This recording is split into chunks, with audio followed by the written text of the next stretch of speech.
Teknolog YouTube kanalına hepiniz hoş geldiniz arkadaşlar. Bu videomuzda sizlere ince hesapta satılan Thanatos V2 hazır sistemin teknik incelemesini yapacağız. Kanalımıza abone olmayı ve like atmayı unutmayın diyorum. Hemen hızlı bir şekilde ürünlerimize geçiş sağlayacağız. Fiyatı sizlerin de gördüğü gibi 7600 liralık bir fiyat görülmekte. Tam oyuncu bir bilgisayarı, özellikle harici bir ekran kartının olması ise ekstra bizlere avantaj sağlayan bir ürün diyebiliriz. Fiyat ise tabii ki piyasa koşullarına göre gayet uygun olduğunu söyleyebiliriz. Bütün ürünleri elimizden geldiği kadar resmi sitelerinden bakmaya çalıştık. Bazılarına ise resmi sitesi yerine yine incehesap.com'dan devam edeceğiz. Öncelikle arkadaşlar bir baktığınız zaman ürünün kendisinin gayet güzel olduğunu, özellikle ben kasa çok hoşuma gitti. Özellikle ön mesh yapısı harika diyebiliriz. Bütün ürünlere hemen kısaca şuradan baktığınız zaman sizlere resmi sitelerinden devam edeceğiz. Değerli dostlar, öncelikle işlemci fanından başlayacağız. İnce hesabın kendi sayfasından başlayacağım. Arkadaşlar RGB ile bir CPU işlemci, yani soğutucusu olduğunu görebiliyorsunuz. Tabii ki renkli, ışıklı vesaire bir ürünü 120 milimlik ürün karşımıza çıkartmışlar. Hemen gayet de güzel, çoğunlukla kullanılan ürün diyebiliriz. Özellikle biz hazır sistem alacağımız için zaten bu ürün üzerinde gelecektir. İleride diyelim ki biz Intel'e döndük ya da AMD yaptık vesaire, bunlar uyumlu zaten burada yer alıyor. Buna göre de bakabilirsiniz. Benim hoşuma giden bir fan tipi diyebilirim. RPM olarak ise 2000 RPM'e kadar, yani dakikadaki dönüş hızını burada gösteriyor. %10'luk artı ya da eksi olabiliyormuş bu. Gökkuşağılı bir RGB fan yapmışlar. Gayet de güzel arkadaşlar. Bu AMD ve Intel uyumlu olduğunu da söylemiştim. Hava akışı ise 36'lı küp halinde, santimetre küp halinde diyebiliriz. Değerli dostlar, sıradaki ürünümüz işlemcimiz. İşlemci AMD Ryzen 3 1200'ü kullanmış. AF modeli değil. AF modeli ile normal arasındaki ayrımı ise şuradaki yarı iletken boyutundan anlayabiliriz. Eğer AF olaydı buradaki 12 olacaktı. Bu AF olmadığı için 14 nanometrelik bir CMOS yarı iletken boyutuna tekamül ediyor. Kutulu bir işlemci olarak görüyoruz ama ve lakin bizim ürünümüz, buradaki ürünümüz arkadaşlar, hemen seçili ürüne girdiğim zaman göstermek istiyorum. Dostlar bakın burada ne diyor? Tray dediğimiz, yani tepsi haline geliyor.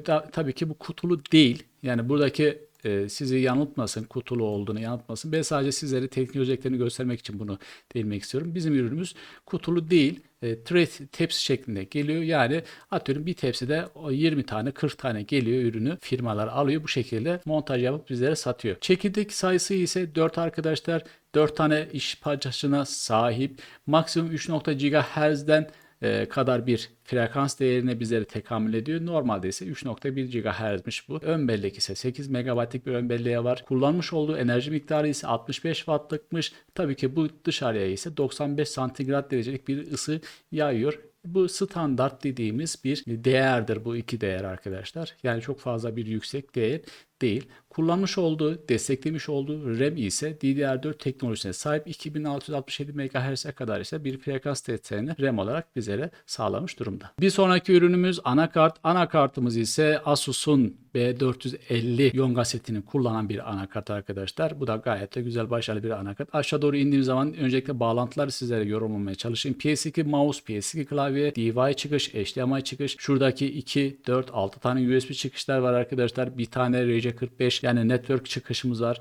Ve tabii ki ses kartı olayımıza burada mevcut, anakartımıza bağlı bir durumda. Hemen diğer ürünlere bakmaya çalışalım. Yan taraftaki USB'ler ise 3.1 birinci jenerasyon. Ortada kalanları ise USB 2.0 bağlantıları mevcut arkadaşlar.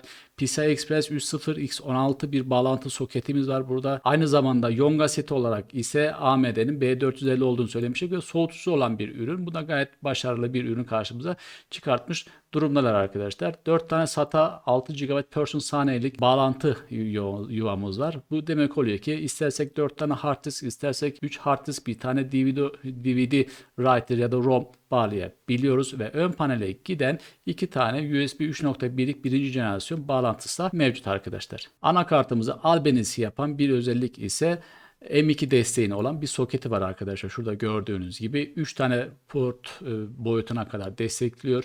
32 GB per saniyelik bir veri akışına sağlamış durumda. Sıradaki ürünümüz RAM arkadaşlar. Corsair'in bir RAM'ini kullanıyor. 8 GB bir tane RAM var. Bu da DDR4 3200 MHz'lik bir frekansa değerine sahip ve gecikme değeri 16 olan oyuncu olarak geçiyor. RAM'imizin soğutucu olması gayet önemli bir özellik. Çünkü üzerindeki ısıyı yayması gerekiyor. Yaydığı zaman da frekans olarak hem artacaktır RAM'lerin hem de performansına ekstra olarak bize kazanç sağlayacaktır. Sizlere tavsiyem bir tane daha bu RAM'den alırsanız 16 GB'lik RAM'li bir bilgisayarınız olur. Bu tabii ki ileriye dönük bir yatırımdır. Ekstra bir performans sizlere sağlar. Tabii ki ekstra bir RAM olarak da maliyet olarak cebinizin çıkması anlamına gelmektedir. Bir sonraki ürünümüz ekran kartı. Dediğim gibi videomun başında da harici bir ekran kartı var. Harici ekran kartının olması ise oyuncu arkadaşları yakından ilgilendiriyor. Yine Asus'un bir ekran kartını kullanmışlar ve GTX 1650 overclocklu ve 4 GB GDDR5'li bir RAM olarak bir ekran kartı kullanmışlar. Çift fanlı olması ekstra soğutma sağlayacağı için ekstra performans sağlayacaktır. Çünkü ne kadar bir ürün soğutma sağlarsanız o kadar frekans değerleri artacaktır ve performansında ekstra olarak bizlere kazanç sağlayacaktır. Gayet de başarılı bir ekran kartı. Bağlantısında ise DisplayPort, HDMI port ve DVI port olarak 3 tane bağlantı var.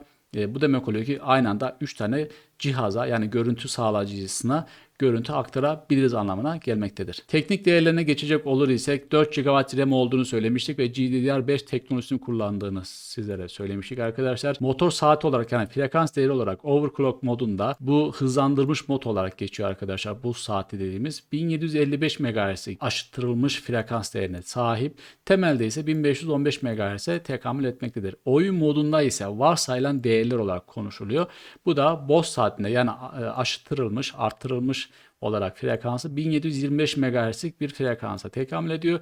Temelde ise 1485 MHz'lik bir frekans seyrine sahip arkadaşlar. Buradaki frekans seyirleri ne kadar çok yüksek olursa o kadar da performansı sağlayacağının anlamına gelmektedir. CUDA değeri ise yakından ilgilendiriyor. Özellikle bu render yapan arkadaşlara AutoCAD olsun, Adobe Premiere olsun odacık bağlamında söylüyorum. 896 tane odacı olduğu anlamına geliyor. Buradaki değer ise ne kadar yüksek olursa render tarafında daha performansı daha hızlı ve daha kayıpsız bizlere videolar sağlayacaktır. Bellek hızı ise 8002 MHz'lik bir frekansa tekamül ediyor ve 128 bitlik bellek arayüzüne sahip arkadaşlar. Ekran kartımızın desteklediği çözünürlük ise 7680 4320'ye kadar bir çözünürlüğe sahip. Tabii ki bizim buna göre de bir monitörümüzün olması gerekiyor. Bağlantıları sizlere söylemiştim. 3 tane aynı anda görüntü sağladığını söylemiştim arkadaşlar. Bizlere bu ekran kartı diyor ki 300 wattlık minimum 300 wattlık bir power supply bu sistemde kullanın diyor. Bizim zaten power supply'ımız bu değerden daha da yüksekte olduğu için herhangi bir sıkıntı söz konusu değil. Dediğim gibi ekran kartı gayet güzel. Oyunlarda yüksek FPS alabileceğiniz bir ekran kartı ve tabii ki Windows 11 desteğini de bizlere göstermiş durumdalar. Bir sonraki ürünümüz depolama birimi Kingston'ın A400 SSD Now diye geçiyor. 240 GB'lık 2.5 inçlik bir hard disk arkadaşlar. Yazma ve okuma hızları 500 MB ile 350 MB bölü saniye diye geçiyor arkadaşlar. Hemen şöyle baktığım zaman da gayet de iyi bir ürün. Bu ürünü tabii ki bu hazır sistem aldığı zaman da burada bir eksiğimiz daha olacak. Bu da ikinci bir depolama olacak. Çünkü 240 GB'lık bir depolama yerine kurabileceğimiz oyun sayısı az olacağı için sizlere tavsiyemiz ekstra bir hard disk daha almanızdır. Hemen aşağı doğru indiğimiz zaman da tüm değerleri burada yer alıyor. Ben yine Kingston'ın kendi resmi sitesinden de sizlere göstermek istiyorum. Özellikle buradan gidelim. Daha iyi olduğunu düşünüyorum ama buradakiyle buradaki değeri ben kıyasladım. Aynı görünüyor. Herhangi bir sıkıntı söz konusu değildir. Yine resmi sitesinde de arkadaşlar ürünümüz 240 GB olduğunu zaten sizlere gösteriyorduk. Bağlantı olarak ise 6 GB per saniyelik SATA 3 yuvasına bağlayacağız arkadaşlar. Anakart yuvamızı az önce sizlere gösterdiğim gibi. Aşağı doğru indiğimiz zaman da bütün değerleri karşımıza çıkartıyor. Bizim 240 GB olduğu için 80 TB'lık bir ömrü var. Yani yazma okuma hızın kapasitesi olarak, süresi olarak diyelim. Bir ömrü var. Sonuçta her zaman söylüyorum bu SSD hard disklerde bir kullanım ömrü söz konusudur. Zaten 80 TB'ı da yani doldurmamızda çok kolay bir olay değil açıkçası. Ve ürünümüzün en son parçası kasamız. Kasamız ise Hyper Zelda'nın bir kasası. Resmi sitesine ulaşamadım. İnternette biraz araştırdım. Yani bilen arkadaşlar varsa yoruma yazabilirler. Kasamızda 4 tane 120 milimlik RGB'si var arkadaşlar. Bu tabii ki ayarlanabilir RGB olarak geçiyor. Oyuncu ve ATX kasa. Üzerinde 500 wattlık bir power supply söz konusu. Ben resmi sitesine maalesef ulaşamadığımı söylemiştim. O yüzden yine ince hesabın kendi sayfasına gideceğiz. Yan tarafı temperli, ön taraf mesh ızgara yapı sahip. 3 tane önde, bir tane egzoz olarak 4 tane fan olduğunu söylemiştik. Yukarıdaki fanlar bu ücrete dahil değildir. Dilersek biz ekstra bir soğutucu radyatör alarak işlemci tarafında fanları yukarıya da koyabiliriz. Üst tarafta işlemci ızgara tarafı mevcut. Üst tarafta ise power, reset, USB, işte mikrofon ve kulaklık çıkışlar da mevcut. 2 tane 3,5 inçlik, 2 tane de 2,5 inçlik hard disk kapasitesine sahip. Bir dezavantaj buradaki bilgilerden sizlere söylemek istiyorum. Çünkü dediğim gibi resmi sitesine ulaşamadım. 500 wattlık bir güç kaynağı var ama ne oldu, özellikleri vesairesi maalesef ulaşamadım arkadaşlar. Hani sizlere tavsiyemiz bu makineyi alacak arkadaşlar varsa, hazır sistem olarak söylüyorum ya da kasa olarak da olabilir. Alacağınız yere mutlaka bu firmaya bunu bir yazın en azından ya da telefon açın. Tabii ki mail atmanızı tavsiye ederiz. Bir sorgulayın. Acaba nedir? Hani bunun aktif PFC değerleri var mıdır? Nedir? İşte gold mudur? Bronz mudur? Artı 80 midir? Bunları mutlaka sormanızı sizlere tavsiye ediyoruz. Değerli dostlar, Teknolog YouTube kanalı olarak sizlere ince hesapta satılan Thanatos V2 hazır sistemin teknik özelliklerini incelemeye çalıştık, yorumlamaya çalıştık. Sorularınız varsa yoruma yazabilirsiniz. Fiyatı 7.600 lira olduğunu görüyorsunuz. Tabii ki fiyatları anlık değişebilmektedir. Özellikle doların seyri, ülkemizdeki ekonomik durumlar bunlara etkendir. Bizi izlediğiniz için, takip ettiğiniz için teşekkür ediyoruz. Bir sonraki videomuza görüşmek üzere. Esen kalın.